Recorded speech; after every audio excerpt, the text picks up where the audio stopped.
আসসালামু আলাইকুম। সবাই কেমন আছেন? আশা করি আল্লাহর রহমতে অনেক ভালো আছেন।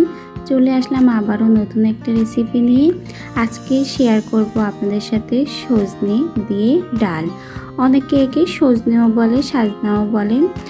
তো এই সজনে বা সাজনা কিন্তু খেতে ভীষণ মজার হয়। এটা চিংড়ি মাছ দিয়ে রান্না করলেও কিন্তু বেশ দারুণ লাগে। আর নরম নরম ডাঁটার চচ্চড়িটাও কিন্তু বেশ ভালো লাগে। আশা করি আমার আজকের রেসিপিটাও আপনাদের কাছে ভালো লাগবে। তো ভিডিওটা শুরু করব তার আগে সকলের কাছে অনুরোধ, অবশ্যই ভিডিওটা শুরুতে লাইক করে দেখবেন এবং নতুন হলে চ্যানেলটিকে সাবস্ক্রাইব না করা থাকলে অবশ্যই সাবস্ক্রাইব করে পাশে থাকবেন।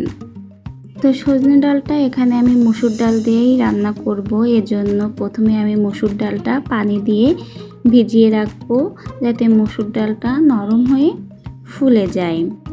আর এইদিকে আমি সজনেটাও কিন্তু কেটে নিয়েছি। আর এটা আমার আগেই যখন সজনেটা নরম ছিল তখন ফ্রিজে ফ্রোজেন করা ছিল, সেটাই দিয়ে আজকে সজনে ডালটা রান্না করব। আর সজনেটা যখন একটু শক্ত শক্ত হয় তখনও কিন্তু ডালটা যদি সেই সজনে দিয়ে রান্না করা হয় সেটাও কিন্তু বেশ দারুণ লাগে। তো আমি আজকে নরম সজনে দিয়েই ডালটা রান্না করব। আর ডালটা আমার দেখুন ভিজে গেছে, ফুলে উঠেছে। আর আমি এখানে ডালটা ভালো করে ধুয়ে পানিটা ফেলে দিয়েছি। এখন আমি কড়াইতে প্রথমেই দিয়ে দিব যে ডালটা ধুয়ে রেখেছিলাম মসুরির ডাল, সেইগুলা সাথে দিব কুচি করা পেঁয়াজ, রসুন, কাঁচা ঝাল, স্বাদমতো লবণ, হলুদ গুঁড়া, ধনিয়া গুঁড়া ও জিরা গুঁড়া। রান্না করতে যে সকল মশলা লাগে সব কিছুই দিয়েছি। আর সাথে দিলাম পরিমাণ মতো সয়াবিন তেল। এখন হাত দিয়ে ডালের সাথে সব মশলা একসাথে আমি ভালো করে মেখে নেব।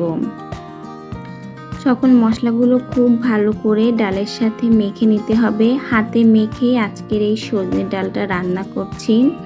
এভাবে কিন্তু সজনে ডালটা রান্না করলে বেশ মজার হয়। একে কিন্তু সজনে ডালের চচ্চড়িও বলে, আবার মাখা ঝুকাও বলে, এক এক দিকে এক এক নাম বলে।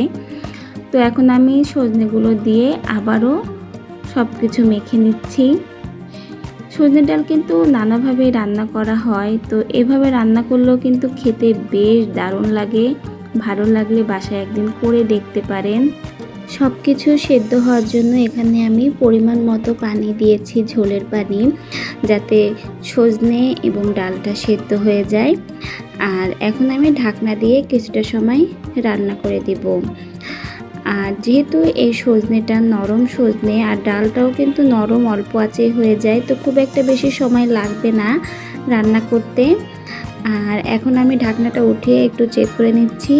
দেখেই কিন্তু বোঝা যাচ্ছে ডালটা আমার নরম হয়ে গেছে, মানে সেদ্ধ হয়ে গেছে। আর সজনেটা এখন একটু চেক করব, যেহেতু গরম এজন্য চেক করতে একটু সমস্যা হচ্ছে। তো দেখতেই পাচ্ছেন নরম সজনে অল্প আঁচেই সেদ্ধ হয়ে গেছে, নরম হয়ে গেছে। আর এখন আমি এটাকে আরও কিছুটা সময় একটু রান্না করব।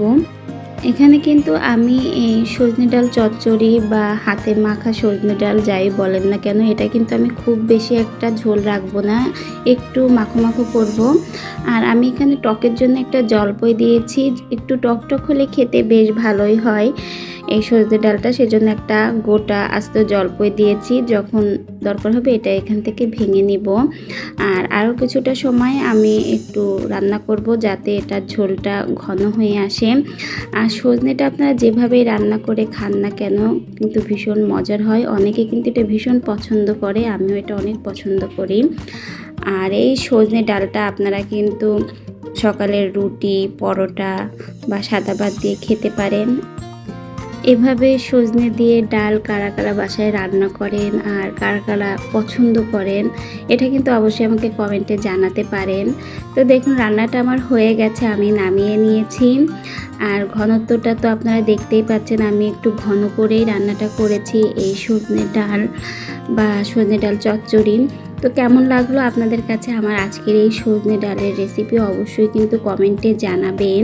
আর যে সকল বন্ধুরা আমার চ্যানেলটিকে সাবস্ক্রাইব করেছেন তাদের সকলকে অসংখ্য অসংখ্য ধন্যবাদ, এবং যারা এখনও করেননি তাদের কাছে অনুরোধ অবশ্যই সাবস্ক্রাইব করবেন, এবং ভিডিওটা এখনও যদি লাইক না করে থাকেন তাহলে অবশ্যই লাইক করে দিবেন।